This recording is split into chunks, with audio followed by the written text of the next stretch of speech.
afternoon, sir. Thank you, sir. Welcome, Archit.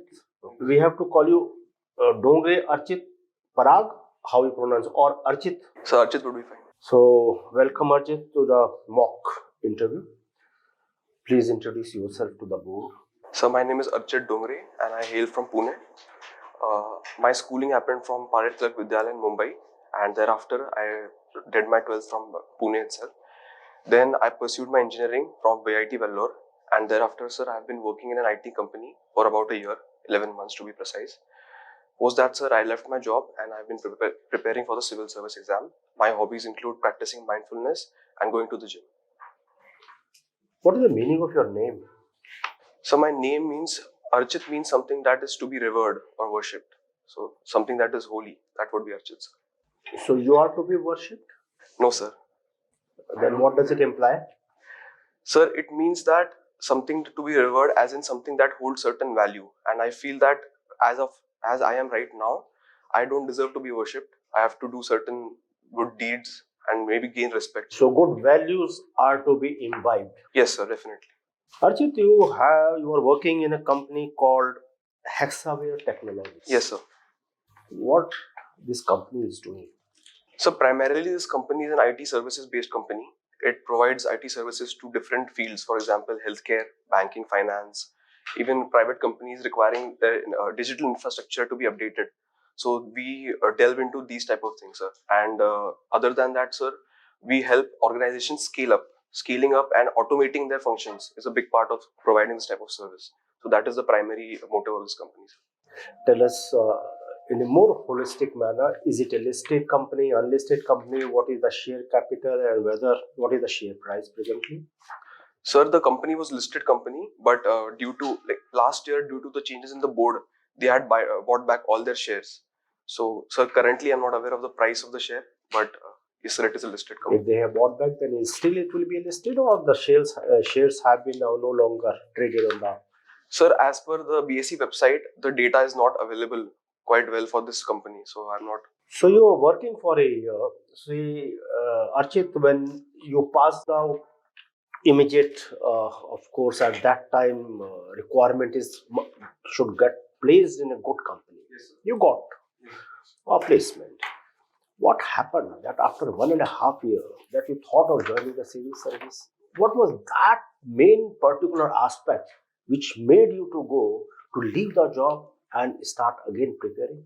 Sir, when I was working in this company, it was a very good experience. My seniors were very supportive. But, sir, in me, as a person that I always feel like I want to work in a very happening and very dynamic environment. And my job at that time got quite monotonous because we were working on one project for over a year, and that project was getting extended for scaling up operations. But when I looked at civil service as a career option, I felt like it is a very dynamic and very a place where I can see the impact of my work quite evidently. So that inspired me and motivated me to apply for the civil services other than IT companies. Monotone. So basically, if you keep on working for a particular job, the excitement is lost. The same happens in the civil service also. You are posted in a particular assignment 2 years, 3 years, sometimes in a area. Suppose you are collector of a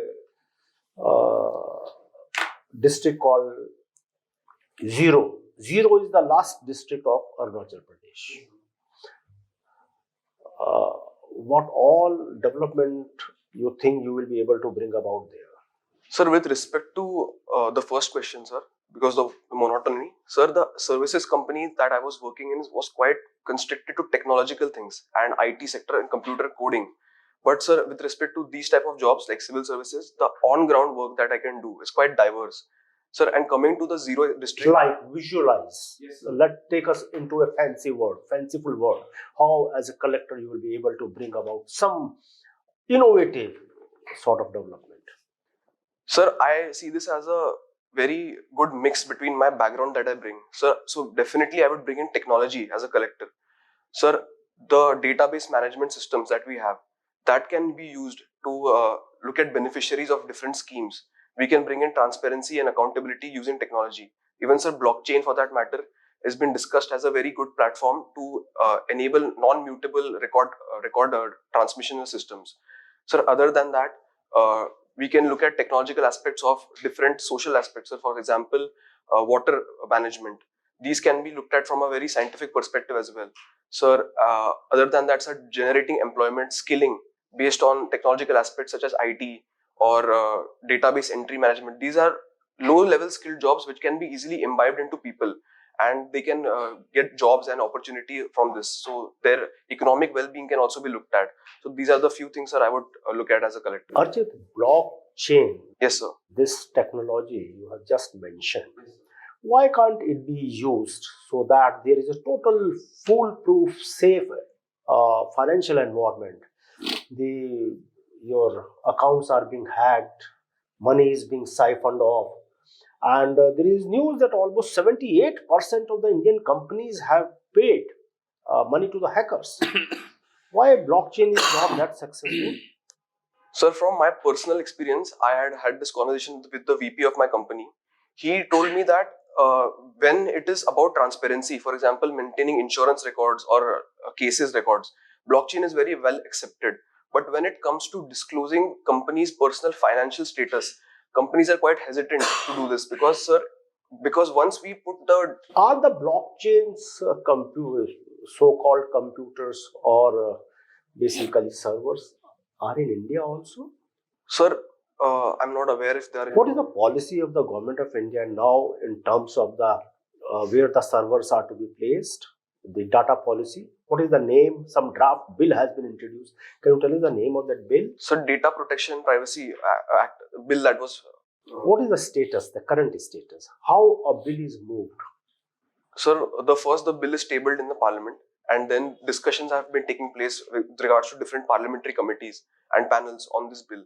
And with regards to the suggestions, they are modified and then placed again for voting on parliament, sir. Who was the chairman of the committee of this bill, for this bill? Sir, I'm not able to recall this. Archit, we all try to be as utopian and neutral as possible. Can a state be totally devoid of religion? You are a student of philosophy. Sir, I don't think it can be totally devoid of religion, but a fine balance has to be maintained, sir, because religion with its nature brings about a lot of positive aspects and also has a very strong person-to-person connect. Sir, so state must leverage this use and help imbibe more positive values in people. So you mean the state should also have a religion? No, sir. State should not have a specific defined religion, but as we follow in India, the secularism that India follows, by giving equal attention to all religions. Are we much more advanced than the rest of the world? Most of the countries have a defined religion, whereas we say we are secular. So this secular means no religion, atheist, or a religion with limitations. So the secularism that we believe is giving equal attention to all religions and believing that they all have their own different. We don't even have a ministry of religion.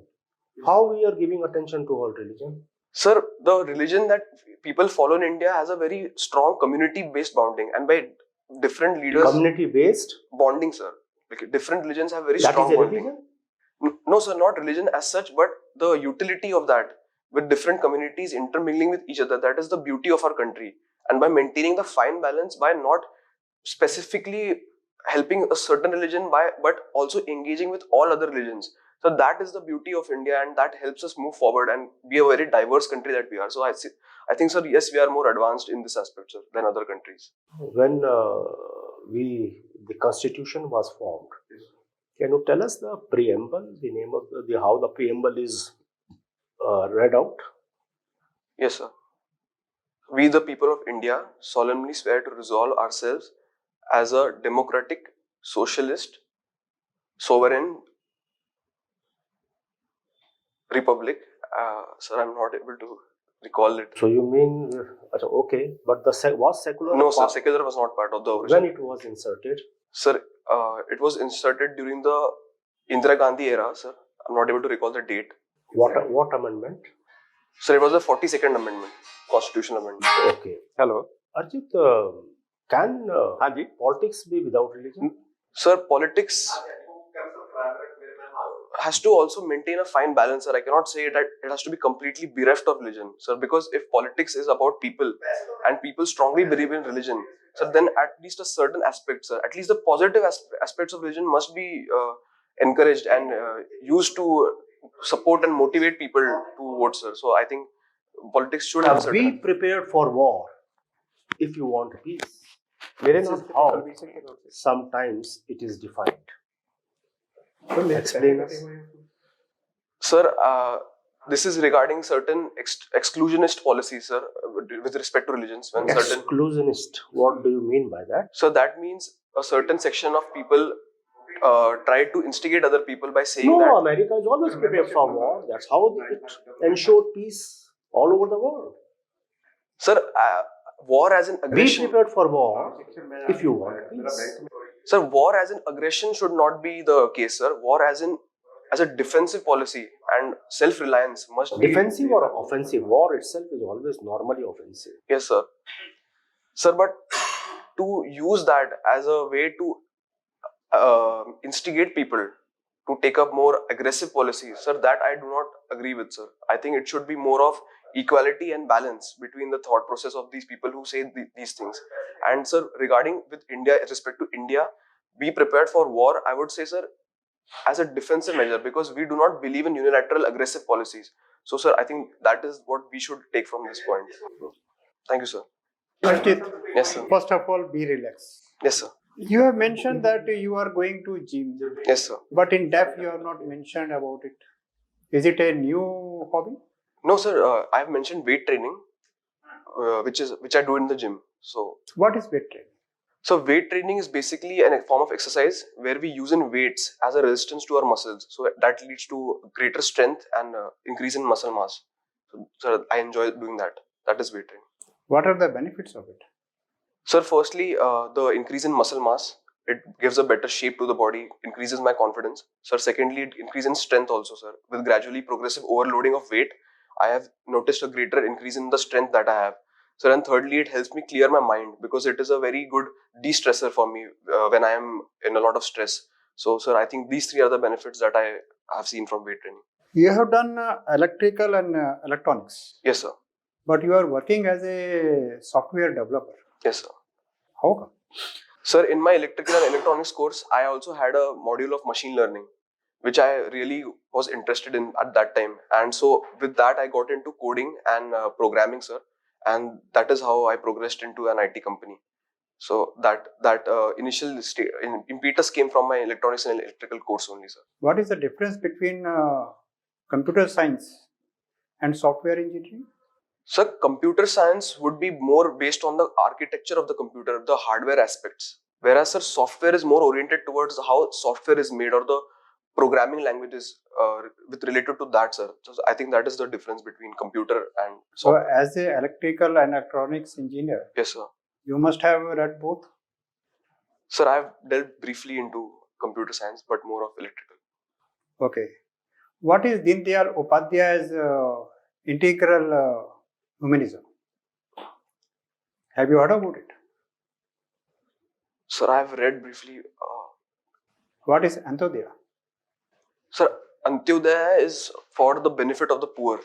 It is service to the poor, sir. That is the meaning behind Antyodaya. Or to reach up to the last needy person?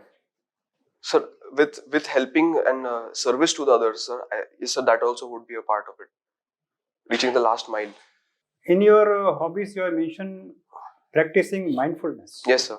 What it is? So mindfulness is a general awareness about one's personality, his emotions, his thoughts. So I practice it by sitting and focusing on my heartbeat, my emotions, and giving complete attention to that, at the same time restricting other distracting thoughts. So that is what mindfulness is, sir. Is it different from Vipassana? Sir, it is not. So there are definitely similarities between Vipassana. So Vipassana generally, from what I know is that it is a 10-day, 11-day course where people go on retreats. But mindfulness, sir, for that matter, can be practiced anywhere while doing any activity. It does not need to be in a position or sitting away from isolation or in isolation. Sir, like mindfulness can be practiced right now as well, sir. We can be aware of my heartbeat, my breath, my bodily movements. So I think, sir, there is a slight difference between them. Vipassana is developed by which school of philosophy? So the Buddhist school of philosophy, sir, but exactly which school I am not able to recall it now. Are you aware with yoga? Sir, yes. What it is meant for? So yoga, basically, the meaning of the word means union, and yoga also has different aspects of it. Sir, there are physical exercises, which is Hatha Yoga, and there are other spiritual aspects of it, which is Raja Yoga. So it also incorporates meditation, knowledge, and physical exercise as a means for liberation and freedom from suffering. So that is yoga, sir. As a civil servant, Yes, sir. how you will use your knowledge of philosophy as well as background of electronics and electrical engineering for betterment of deliverance of services to the people? So with respect to philosophy, sir, I think it has given me a very strong foundational background. Whenever I will be working for the people, a very strong sense of philosophy and ethics in the back of my mind will be the driving force of my actions. And with respect to any public service that I do, the foundational backing behind this ideological backing that I have will be a very big motivator and boost for the quality of work that I do. And so with respect to electrical engineering, the background that I bring, the recent impetus on green energy and electrification, so I think that would be a sphere where I could use my knowledge to work better, sir. Okay, thank you. Thank you, sir. Archit, you have your first preference is Indian Foreign Service. Is there a specific reason for that? Sir, when I was working in the company, I saw a lot of videos, and it came to my mind that with growing India's dominance, the global sphere is going to be the next place where the most dynamic and happening work is going to be happening. So I wanted to be in that sphere and work and give my contribution in this service. So I thought it would be the best fit for me. So that's why I chose this. What are the bases of a foreign policy of a country? Sir, there would be definitely a historical basis where the company is coming from, the movements that it has undergone, and secondly, sir, the people of the country, what they want, the economics behind the country. So I think a lot of these factors will determine what a foreign policy of the country is, and also, sir, the foundational backing or the philosophical ideas of that country also greatly influence the foreign policy of a country. Can the political system influence the foreign policy system? Sir, ideally, such abrupt changes in foreign policy are not expected, sir, but definitely it can happen if the political force is that strong. We are the founders of non-aligned movement. Yes, sir. But now we are no more non-aligned. Okay. What causes this shift? Sir, the shift is primarily caused by acceptance of global realities as we are in the world today. We cannot be non-aligned, sir, as Honorable Minister of External Affairs has also mentioned in his book, that we have to be multi-aligned and we have to make multiple cooperations with different countries on specific interests. So we cannot say that we are going to be non-aligned always and not indulge in matters, but we have to be at the forefront of every global sphere and be involved there with multi-alignment. So that is the reason that global realities have shaped this change from non-aligned to multi-alignment. So which country or zone you would prefer as your posting? So I would take China. Why? Sir, because that is the main problem that we are having right now with this belligerent policies. So I would like to be there and try to give my 100% to see what I can do about it. What are our issues with China? Sir, firstly, the border issues, the border disputes that we are having, and their claim on Arunachal Pradesh, that is a very big problem. So secondly, the trade that we have. We are importing large amounts of goods from China, sir, which we can actually make in India as well. With the new schemes also, we are addressing that. So thirdly, the Chinese soft power is also quite dominating with regards to our soft power. So that is the third problem. So, and fourthly, with respect to technology, sir, with AI and Industry 4.0, their use of AI has been, there have been reports that they're using it for not purposes that are honorable. And regards to a lot of bank scams also that are happening, many Indian people have been seen in contact with Chinese nationalists. So this type of grey zone warfare that they are doing, so that is the fourth problem that I see. What is reverse engineering? So reverse engineering is when we take a product and we see how it works, and then we use that technology to make our own product. So from a finished product, we go back to the foundation principles of how that product was made. Is it legal in India? Sir, I'm not aware of that. You are not aware of it. What type of software is used by these people who go for reverse engineering? Sir, sorry, I'm not able to recall, sir. Can you tell us something about artificial intelligence? You are in its favor or against it, or both points? Sir, I am in favor of artificial intelligence. Sir, because I see that it is a great enabler for the future as respect to automation is concerned. So secondly, a lot of tasks that we can do can be handled by artificial intelligence with respect to security as well. So facial recognition and fingerprint matching. So these are the needs of the hour, because crime is also evolving with evolving technology. So we have to be there at the forefront of this. So thirdly, with respect to public service delivery, artificial intelligence is very important. So the smart cities mission that they're talking about, the integrated data management hub. So these aspects require a very strong artificial intelligence at the forefront. So, and fourthly, as an aspect of self-reliance, we are also talking about the sovereign AI that the ministry has proposed. So that we need to ensure that we have a sovereign AI for our self-reliance purposes. So these are the four aspects where I think AI should be used, and I am in favor of it. Some models like large language models, frontier models, they are potentially very dangerous. How we can regulate it? Sir, we can take inspiration from the recent EU bill that was passed in the European Union to regulate these type of things. So with respect to, they have a graded security mechanism. So with every model that is being used, low risk, high risk, and low risk, medium risk, and high risk models were identified, and they have certain regulations on what type of data that can be used. So secondly, these models that are using and the data that is being used to train these models, there can be certain level of transparency on what type of data is being used to train these models, and how it is learning and what experience it is using. So then thirdly, there has to be a global consensus on what type of language models they are trying to make and what are the extent to which it can be used and where. So I think these three aspects, with fourth on being self-regulation, can be used. These systems, when they work, there is no visibility. Potentially, there is no visibility. How we can regulate them? If we cannot see something, how we can regulate that thing? Sir, it has to come from the developer side. The transparency can come from the developer side, sir, because what data they are giving to the large language model, they are aware of what it is going to learn and what interlinkages it can be made.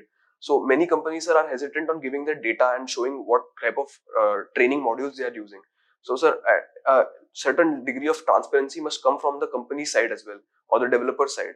So with that, sir, we can regulate. And secondly, sir, from our end, we can restrict the use cases where AI is used. So for example, Amazon had used a machine learning model to sort out job profiles, where it arbitrarily sorted out women's profiles for construction jobs. So sir, we have to use some rationality in what use case we want to apply these things. So sir, from two ends we can regulate it. Should government regulate it or not? Sir, in the initial phase, the regulation should be done, but not to such an extent that it will choke the growth of the technology itself. So it has been criticized in the US as well that the regulation that is coming for AI is going to stop the progress. So we must do regulation from our end, where we can have a certain degree of transparency on the training module, but restricting the growth of AI will be detrimental to us in the long run. So I think a self-regulation mechanism is more favorable for me. Thank you. Thank you, sir. Archit. Yes. What's the difference between secularism, pluralism, multiculturalism? Sir, secularism has two aspects, sir. Firstly, the European aspect, where the state is completely away from the religion, and Indian aspect, where it gives priority to all religions. So pluralism is where we celebrate a plurality of cultures. Sir, and multiculturalism is where a lot of cultures exist and they assert themselves in different manners and they intermingle with each other. So that was the multiculturalism. So then I don't seem to conclude that there is any difference between pluralism and Indian version of secularism. What's the difference between these two? Sir, secularism, in my understanding, sir, is, as Indian context is given, sir, it is primarily oriented towards the religious aspects. But pluralism can be oriented towards the cultural aspects as well, sir. Is religion part of culture? Yes, sir. It would be a part of. So if religious pluralism, yes, sir, and secularism, Indian secularism, what's the difference? Sir, I think a more political color is given to it, that the state is involved, and the state is going to be away from religion or complete or give equal attention to all religions. But in religious pluralism, sir, a lot of religions are existing peacefully and harmoniously with each other, and the state's utility is not that prominent, sir. Okay, so there is any state like Saudi Arabia or Oman or UAE where there is a proper state religion, but non-Muslims also stay very comfortably there. Is it a plural society or plural state? Religious plural. Sir, I would not say it is religiously plural, because the amount of freedom that other religions should get should be equal with all other religions. Okay, what is monotheism and polytheism difference? So monotheism is a branch of religion where we worship only a single god, or we believe that there is only one god. So whereas in polytheism, for example, like Hinduism, we worship a lot of gods, and we believe that they are different gods for different cultures, and different people living in different areas also worship different gods. That is polytheism. So is in Hinduism, whatever term it means, yes, sir. Is Hinduism polytheistic religion or polytheistic faith system? Sir, I cannot say that it is completely polytheistic, sir, because at the foundation principle, we believe that there is only one reality. So that is monotheism then? Sir, but the way that people worship it, and the different gods. So I would like to think of something innovative to describe it in more, inclusive way or more correct way than to say it is a polytheistic religion. Sir, I would say it is a pantheistic religion. So because pantheistic is different. Okay, no problem. You mentioned about the book called Bharat Matters. Why Bharat Matters, right? Sir, no. The New India Way by Dr. Jaishankar. I thought you were mentioning about the recent book that he came up with. No, sir, I have not had the opportunity. Okay, so is name of our country Bharat or India? Sir, both are the names of the country. Article 1 stated. Which would you prefer? Sir, I would prefer it depending on the situation that I am in. So, with regards to people that have been used to accepting India as a name, for example, in a global sphere. So, for a more cultural kind of meeting, I would use the word Bharat. And for a more formal tone, I would use the word India. Okay. Is Pakistan an enemy state for us? Sir, I would not declare it as an enemy state. Moreover, I would say it is a belligerent neighbor, and it is causing a lot of problems for us. But enemy state, I would not say, because if ties improve and we see certain opportunities and see some improvements in their state policy that they are encouraging, sir, I would say that we would be open to dealing with them and having trade with them as well. Sir. Okay. Any positive step from the Pakistan side for the last 10 years, because of which you are so hopeful about the positive relationships? Sir, recently the Kartarpur corridor that was opened, that was a positive step from their end, which was appreciable. They would respecting the cultural beliefs of our people as well. Sir, secondly, there was a report that ISI intelligence had also given to Indian government regarding certain LET terrorists that were in Kashmir. That was quite surprising, and that was an appreciable step from their end. Recently, there have been many news that in Canada, in US, and in Pakistan, many unknown gunmen are killing those who are wanted in India, terrorists and all. Is India doing it? Sir, India, we cannot make such allegations. Sir, recently, even in today's newspaper, the Honorable Foreign Minister has said that US has given credible evidence regarding such incidents and Canada has not. So we are working very closely with them, and we are seeing what kind of evidence they are providing, and we are open to accepting such evidence and working in collaboration with other countries. So, sir, such allegations are not appreciated, and I don't think that India can be. How credible is the Pakistan's version of whatever proofs they will give, whatever statement they give? How credible it is? Official statement, I'm saying. Sir, we have also said that it is quite motivated. These claims are quite motivated, and they don't hold any water in terms of evidence, sir. You are from Pune and Mumbai, both. You are presently you are staying in Mumbai? Sir, I'm staying in Pune for the past 6 years. But you stayed in Mumbai. You are from Mumbai? Sir, I'm from Pune. Pune itself. So there is a mention of Mumbai. For what purpose? College? Sir, my father was in service, so he was in Mumbai. So what's happening in Mumbai last 1 week? Huge things are happening. What is it? Yes, sir, it is for the protest of the Maratha OBC reservation situation. So should Maratha be considered OBCs? Sir, given that they are 32% of the population and the group is quite well to do, economically speaking. So, but certain sections of Marathas, as they are called Kunbis, were employed as agriculturists. They are already OBCs. Why protest them? So, the protest is basically to give the reservation for the relatives of the Kunbis, the family tree that they draw. So, regarding certificates for their relatives, the protest is for that. Okay.